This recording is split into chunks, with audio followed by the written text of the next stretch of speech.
Hey friends, this is the Meme Team Podcast, where we talk about the logic behind morality, because marketing isn't just logic, it's culture, and our podcast decodes both. So with that, we're going to talk about Tom Cruise first. Is that right, Sonia? Yeah. So let's get started on Tom Cruise and the Mission Impossible movie tour. I think Tom Cruise is perfectly executing legacy brand evolution, where he's not just riding his old fame, but reinventing what it means to be a movie star. He's even getting asked at the promo tour, what does it feel like to be the last movie star?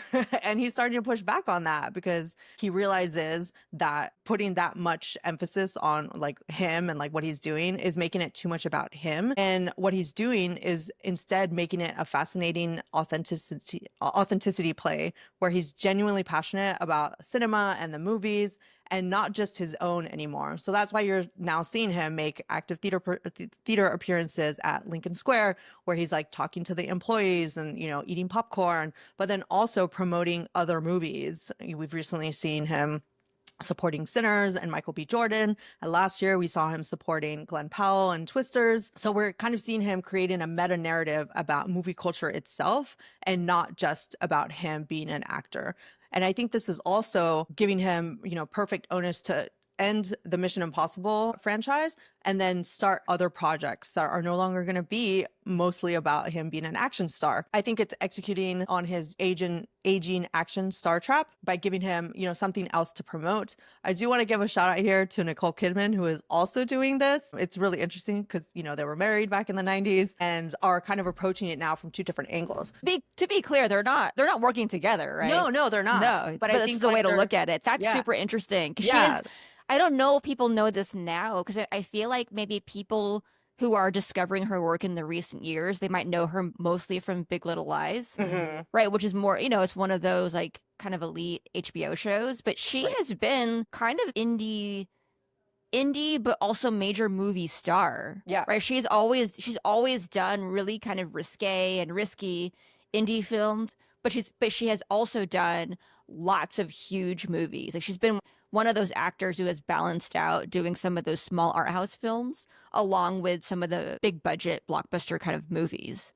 Yeah, definitely. And I think it's funny to like kind of parallel that to like when the divorce happened. Her first movie after that was Moulin Rouge. And that was like her kind of coming out and being like, look at me. It put her in like this gorgeous light and like she's singing, she's wearing amazing dresses and all these things. And then, you know, she went and, you know, won her Oscar for The Hours. But then in recent years, she's been doing more of these like female-led projects. Like she made a promise to herself in the industry that she would work with female directors at least once every like 18 months, I think. And she's kept to that promise. She's been one of the few female actresses that have like done that. So we have Cruise with big budget movies and then her doing more of like the cinema art house movies. But going back to Tom Cruise, I think the fact that he's creating this like meta narrative about the movie industry itself, where he's positioning himself as a champion for the entire industry, is like brilliant way to kind of market himself as well. And then kind of remove the like weird Scientology vibes that people still like, you know, recognize him for. So it's like making him look really good. One thing I want to call out here is somebody else that has done this, which is championing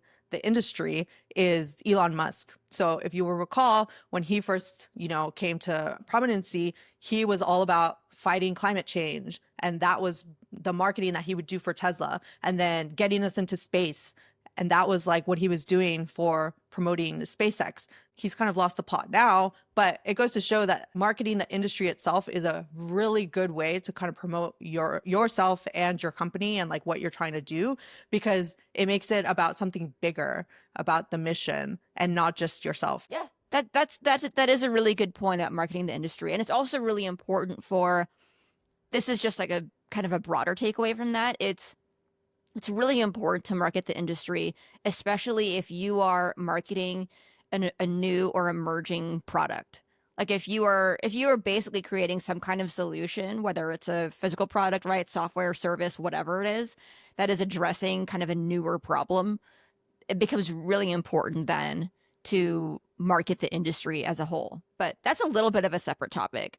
No, I think that Yeah, fits in like really well because it's yeah. like one of the things that I think a lot of, founders should kind of realize is that marketing the industry or like the topic that you're working on is a great way to kind of work together with other founders to build up the entire industry, right? And it Mhm. also gives you a way to promote something that's not just yourself. I know a lot of founders find it really hard to talk about themselves and the company and why they're building stuff. And this is a great way to do it. It's like, let's talk about the industry and what we need to fix and like what the lofty goals are about like what we're trying to achieve. One of the founders that I'm seeing do really well with that is the Anduril guy, like Parker Lucky, right? Oh, sorry, Palmer Lucky, because he's talking about like the industry overall and not just about, what Anduril is doing, which, can be a little iffy for some people. Good point. I feel like I have to say though, I almost hate how incredible Tom Cruise is as Tom Cruise, the persona, the Mm. brand, the household name, the movie star. He's incredible. He really is like perhaps the greatest action star of all time. No one runs like him, right? I mean, I that's know, like a whole right? thing in Hollywood where people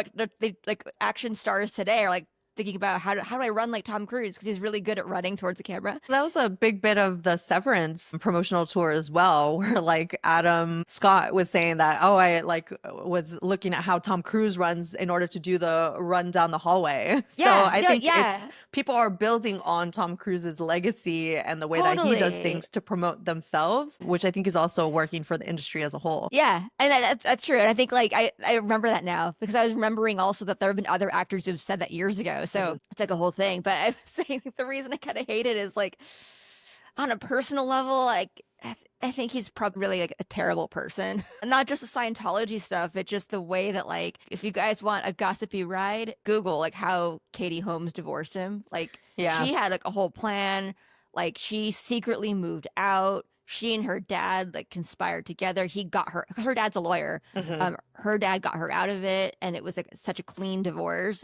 Go her. But Hmm. also even before her, when Tom Cruise and his Scientologist crew or whatever was auditioning girlfriends for him, like Yeah. there's all the kinds of weird stuff that's like, I don't like it's hard for me not to think of. What I'm also trying to say is that's kind of how great of a movie star he is. When he's doing a Tom Cruise project, you're just like, damn it, he's great. Yeah, I mean, I think that's like a big thing and a huge reason why he's doing this is to get rid of all of that bad will that was created Yeah. from the Katie No, I get Holmes it. drama and like who is dating, the Matt Lauer rant against like psych meds, jumping on Yes. Oprah's couch that made people Yeah. realize, oh my God, he's kind of weird, you know? Yeah. So I think this is the way that he and his team have found to kind of promote him, right? Because this Yeah. is becoming more of a thing. Like it wasn't a thing before, right? Before he used to only go to his own movie premieres. And now he's starting to like, oh, let me go support Glenn Powell at Twisters. Let me go support, Yeah. Michael B. Jordan and Ryan Coogler at Sinners, right? Like, come watch the movies. That's become his whole thing. Yeah. I think because it's working. Yeah, and I think he genuinely loves movies. He Yeah. loves cinema. He loves the industry because even just, for years, there have always been reports of him actually being pretty incredible to work with, like on set and stuff. Like people talk about how he'll go out of his way to buy gifts for all the crew members Hmm. or like he'll like throw a party. Not a lot of people do that stuff. Or even No, just definitely. do you remember during COVID or around that The time rant. how he had Yeah. that meltdown? But Yeah. Yeah. but the meltdown he had was it was there was a reason. He wasn't like crying about COVID. It was Yeah. he was mad because he was like, look, I'm a producer on this film. A lot of this is riding on my reputation and we need to be safe. We got to be wearing our masks. We got to Hmm. be distancing because that's the rule. But however we feel about COVID protocols, okay, that's one thing, but we didn't know that 5 Right. years ago. And so what he was trying to do is really just he was really trying to enforce the rules that we Right. all had to follow. And Right. And so then at make first sure he that the movie continued being filmed. I mean, that's another totally. thing too. Yeah. Like, huge call out here is that this is only working for him because it authentically is showing that he is a huge movie fan. Yeah. And that's one of those things that people can point to. Like, yes, he went on this rant to protect the crew and the production so that it kept, going because it had already shut down one time before for that reason, because they weren't being safe. And then another thing is people always bring up that, oh, Dead Reckoning didn't make as much money. But then when you look at like why it happened, it was because he insisted on the crew continuing to be paid when the shutdowns happened. So one could argue that, it would have made much more money if if he hadn't done that and insisted that the crew's getting paid. But it goes to show that he cares about the crew, he cares about the productions, he cares about the movies, and that's why this whole thing is working. Yeah. And I also think it's working that he's taking on, this role as mentor to like Glenn Powell and like helping him through like, becoming a rom-com star. One of the stories that I read about was that when he didn't get the role of Rooster, Tom Cruise created this role specifically for him so that he could be in the movie because he felt kinship with him. And another story that came out was Jessica Chastain saying that he helped her get out of her Oblivion contract so she could go do Zero Dark 30, which shows that he like really cares about actors and like their jobs. It's important knowing that this only works because it's an authentic narrative for him, and that unless you can also mirror that authenticity, it's probably not going to work for you. I think that's the takeaway. Authenticity is what truly builds goodwill. Like, it's not about being nice, although sure, like it's nice to be nice, but you really do build goodwill through being authentic.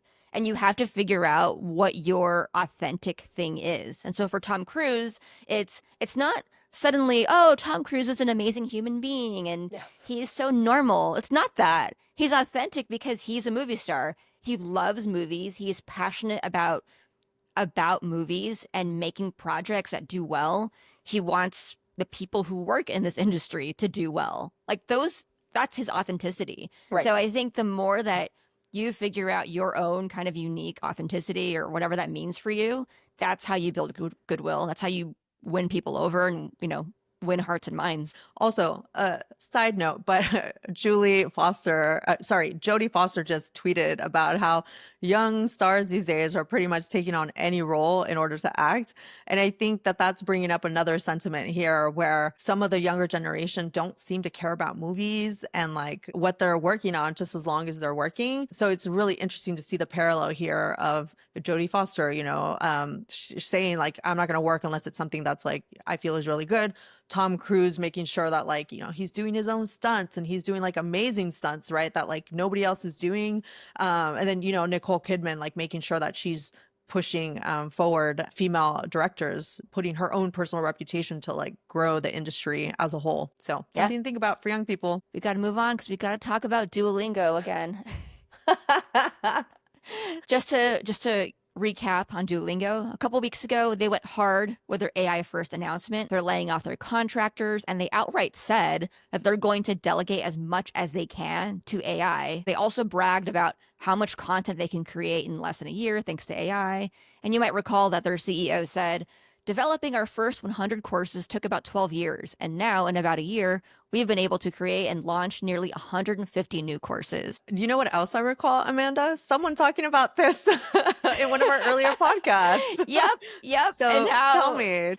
So look, people were mad. And I we had our own rant, right? About like going AI first is not the flex you think it is. Yeah. Right. Especially a big thing I was hearing from our listeners was, oh my gosh, you're right. If they're saving money by using AI, maybe they should be passing along that savings to me. Like, is this going to be cheaper? Is it going to be free? Right. So I did have some listeners write in and that resonated with them. All right. So last weekend, Duolingo took down all of its posts on TikTok and Instagram. Not just the AI stuff, all their posts. On TikTok, they have over 6 million followers. On Instagram, it's over 4 million followers. And that reminds me of when Taylor Swift took down all the posts and then came back with Reputation. Yeah. So learning from the greats. Yeah, I think Beyonce did that too. Oh, yeah. That's right. Was it before Cowboy Carter? But yesterday, Tuesday of this week, Duolingo posts this bizarre video message on TikTok and Instagram. A guy in a hoodie and mask with a voice changer, and there's the screen of numbers behind him, and it's that garbled voice where he's saying, and I'll quote some from the video. "Hello world, I'm a part of Duolingo's social team, and it's time you learn the truth. Enough is enough." You're like, oh my gosh, I've had it with the CEOs and those in power. It is time we show them who's in charge. We taught the green bird how to twerk. We put him on the map, only for the elite to ruin it all. So then he says, everything came crashing down with one single post about AI.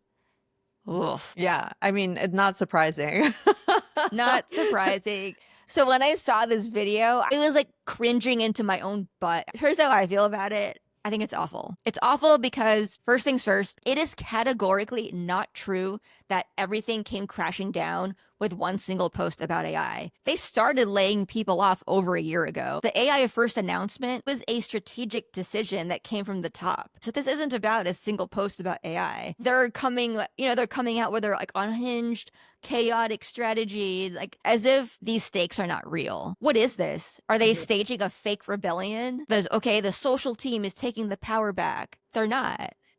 That's not a knock on their social team. I That's mean, it's not how not. org charts Obviously, work. it goes up to leadership and it gets planned out there. How do we loop in the social team and then get them to take the narrative in the direction we want it to go? To me, this is brand theater at its worst. They are trying to deflect from a real shift in how the company is actually operating. Seems to be irreverent or subversive, but no. I'm not saying that social media managers are powerless or relevant, but what I'm saying is when it comes to things like job loss, business model transformation, the impact on the customer experience, that's not something that a cute TikTok can resolve. It just isn't. Yeah, no, definitely. Obviously, we all have to question like, okay, are you actually going to change anything, change policies based on the feedback that you got from your customers who, don't like you anymore? And, more importantly, from the people that do want you to succeed, right? Because this wasn't just their haters hating on their AI first policy. This was their own fans and users telling them that, hey, we don't like this. And like, what is it that you're actually going to do? I wasn't going to hate as much on like the actual thing because I think if they are going to change in some way, this is a good way to do it. But if they're just putting up the video and then everything else is staying the same, then yeah, it's just a smokescreen to get us to like move on from it. Remember, Christina talking about this, right? Is that their unhinged marketing is what, brought them the attention in the first place. So the fact that they're, going back to their roots is what I would have suggested in order to like fix this problem, because that's what got them to this place in the first place. That's fair. It's a first if they step. actually are gonna, if Exactly. they actually are going back on some of the stuff, or if they actually are going to prove this is how we are still human centric as a company. Because I remember they said that in like I think their internal memo to employees, like we're focused on the employee experience. It's like, okay, by how? By like laying off a quarter of them? Or, to your point, shout out to Christina Garnett, because when we talked about this on the episode with her, she was the one who pointed out like, but AI can't do what their social team did. Right. Like the Which human honestly, gave them a BBL. like they listened to it just because it was so on point. And it was so on point. Like Christina has enough of an audience. You have enough of an audience that someone in Duolingo must have heard it. Like it was a huge thing that we were talking about. And it's a great point. We were talking marketer to marketer, like social team to social team, like this is how it came across, right? Yeah. And so the fact that they spoke about that and we're just like, yes, this was taken away from us. The fact that it wasn't about the bird, but it was about the human who wears the bird suit kind of shows that it is like a human element to it. But I don't want to give us too much credit because obviously it wasn't, just that. But it's the idea that like, this is the things that we notice about your company. This is how we see you. Like, is that something you really want to lose? Yeah. I remember Christina said the human gave the bird a BBL, right? She was pointing out all these like funny things that they did. And the twerking. And in the video, right? In the video, the garbled voice, whatever, says, we taught the green bird how to twerk. We put him on the map, right? Like, that made me think immediately of our episode. Yeah, Christina. exactly. So, this is what Christina was talking about, that it's so easy to just lose your brand equity by saying something dumb and by like not acknowledging what it is that got you there. So shout out to Christina. Shout out. So I want to talk about the All American Rejects House Party Tour and another angle here on authenticity and then micro experiences. I saw All American Rejects are doing intimate tours at USC and Midwest college towns, playing house parties or university spaces at a farm in Ames, Iowa. They even got kicked out of a Columbia, Missouri house party. They're leveraging 20 years of their hits, Swing Swing, Dirty Little Secret, Gives You Help. And I think it's such a great way for them to go back to their roots, because this is how they started out. I was talking about too in one of the previous episodes about like boys wanting to be in like garage bands. Well, so they were one of those garage bands that like started out playing in their garage and then small venues and then blew up and then had slowly gone off into like obscurity. And so the way that they're kind of coming back is by playing these like house parties. And so they're getting a lot of views, not just with millennials who remember their music, but a new generation of fans. I think it brilliantly combines nostalgia marketing with experiential and guerrilla marketing tactics, because the band is taking applications on Instagram for the houses that they're going to go to. You're building social proof there and engagement. You're creating these organic viral moments because it looks like it's really cool to be attending, one of these events. One of the things here to call out is, if you remember, the Beatles also did their really famous like performance on the London rooftop. So this has been shown to work, but I won't be surprised if a lot of bands start trying to do it. In fact, I think one of the things that like would be cool is if somebody starts like a house party tour in this way that like builds out from it. Obviously, you're probably gonna have to get like, permits and make it more official. And then I think it's also shifting modern concert culture right now. I've seen Chappell Roan and Gracie Adams complaining about how their crowds at arenas are like super quiet and aren't interacting with them. They're just like, have their phone in front of them and just recording, but no one's like singing along with them. So this is showing how like bands can do it and go back to that live feedback from crowds of like singing along and like playing with them. It's forcing engagement because like it's so much harder to be holding your phone when you're in a crowd and like the band is right there at the same level that you are. It's creating that physical proximity to the band, and it's creating natural energy, and it's manufacturing FOMO because it's happening online and you're seeing it. But then it's also, bringing people outside, right? Which is like a huge complaint people have about like Gen Z. So I think it's like working really great. And I won't be surprised if more bands start to do this. I was kind of giggling at what you said about like Chappell Roan and Gracie Abrams talking about quiet crowds. It just kind of makes me laugh. I can't help but wonder if it's different generation. But supposedly the crowds for the, for All American Rejects at the house parties, it is Gen Z. So it's not all of them being lame and quiet. Yeah. But I bet you this is where Gen Z is gonna like try to take the credit for discovering bands and be like, oh, we went to a concert, guys, we invented concerts. Yeah. Well, so one of the takes that I wanted to call out here is someone tweeted about this saying like, what's crazy about All American Rejects doing house shows is that it's a completely inhospitable environment for people over the age of 26. No millennial boomers allowed in to make it cringe. This is how they've managed to capture the hearts of the Zoomers. And my big question is, whose houses do they think they're playing at? Is it the Zoomers' houses, or is it millennial houses of fans that like know the band and love the band and we're like, yeah, come play at my house? Like that would be amazing. Let's bring back the fact that this is a millennial band and they're coasting on millennial vibes, right? Like these are their songs, the songs that we remember. And is it more cringe that like millennials may not be there? Or is it more cringe that Gen Z is just like, bandwagoning onto our bands and acting like they're the ones that like discovered them? Yeah, with their Nirvana brand T-shirts. Yeah. You remember that rant? Somebody said like someone was like some Zoomer saying like people with their Nirvana brand T-shirts. That's not a brand. And we were walking our neighborhood yesterday and there was a kid, I mean, she was like 13, 14, wearing the Vandals t-shirt. Oh, wow. And I'm like, oh, okay. So we're going back to that, huh? I was like, that's the shirts we used to wear. Oh, totally. That's so funny. I'm thinking about that tweet that you said, like millennial boomers. You know what? I would not be there because I will be at home in my house that I own. Exactly. Asleep at 9:45. Shout out to the All American Rejects for kind of, building on this and going back to like their roots, trying to find a new audience of like fans that will, come to their shows. I'm proud of them and excited that they're, doing this. Yeah, no, that's cool. For the record, I wish I could be there. Yeah, right. Although if they ask me, hey, can we play in your backyard? I'll be like, well, yes, I have a backyard. You're welcome to use it. Yes, exactly. So this is our call out to the All American Rejects. Come back to LA. We will host you. Because they're listening. They listen to this podcast. They've told me. Yes, exactly. Yeah. You can't fact check that. So yeah.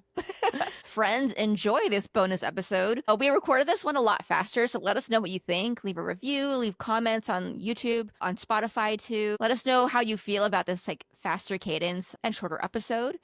And with that, thank you for tuning in to the Meme Team podcast. I am Amanda Natividad. You can find me at Amanda Nat on LinkedIn, Twitter, and amandanat.com. And I'm Sonia Baschez. You can follow me on LinkedIn and Twitter at Sonia Baschez or my website, Growth. Love it. Bye. Awesome. Bye.